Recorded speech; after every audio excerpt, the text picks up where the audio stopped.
You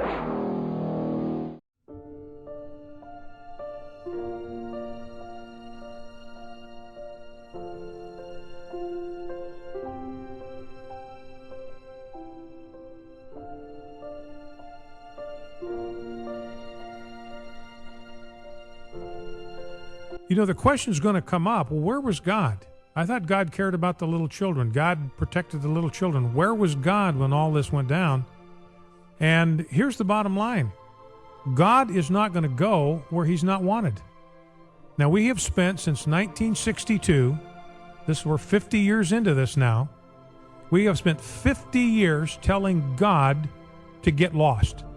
Telling God we do not want you in our schools. We don't want to pray to you in our schools. We don't want to pray to you before football games. We don't want to pray to you at graduation. We don't want anybody talking about you in a graduation speech. We don't want anybody referring to you. We don't want your word read in our schools. So in 1962, we kicked prayer out of the schools. In 1963, we kicked the word of God out of schools. In 1980, we kicked the Ten Commandments out of schools. We've kicked God out of our public school system. And I think God would say to us, hey, I'll be glad to protect your children, but you got to invite me back into your world first. I'm not going to go where I'm not wanted. I am a gentleman. You know, I think back when I was in elementary school, we had prayer in schools and we didn't need guns. I'm going to repeat that. Back when we had prayer, the Bible, and the Ten Commandments in schools, we did not need guns. So what I'm going to suggest to you is the ultimate solution here is not the Second Amendment, but the First Amendment that guarantees, protects the free exercise of religion. It's time to get a little bit of that free exercise of religion back into our public schools. And maybe it's time for some school boards and administrators to say, look, we don't care. The lives of our children are just too important to us. We are going to pray in our schools. At the beginning of the day, we're going to pray for protection. And I don't care what the Supreme Court says.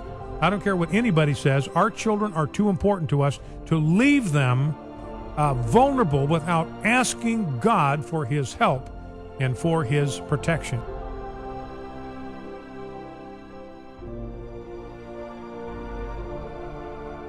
You know, invariably people ask after tragedies like this, how could God let this happen?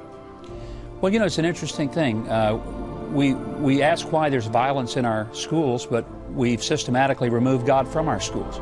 Should we be so surprised that schools would become a place of carnage? Because we've made it a place where we don't want to talk about eternity, life, what responsibility means, accountability, that we're not just going to have to be accountable to the police if they catch us, but one day we stand before a holy God in judgment.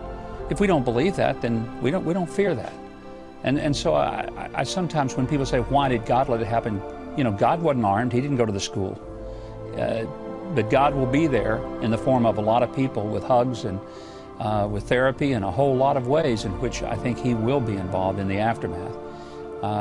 Maybe we ought to let him in on the front end and we wouldn't have to call him to show up when it's all said and done and at the back end. And he quoted the Bible to bring comfort to the nation.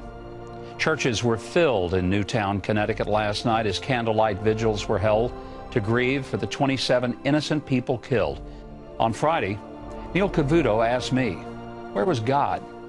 And I said that for 50 years, we've systematically attempted to have God removed from our schools, our public activities, but then at the moment we have a calamity, we wonder where he was.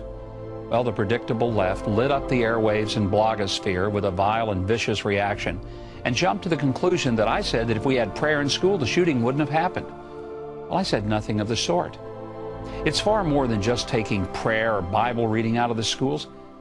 It's the fact that people sue a city so we aren't confronted with a manger scene or a Christmas carol, that lawsuits are filed to remove a cross that's a memorial to fallen soldiers.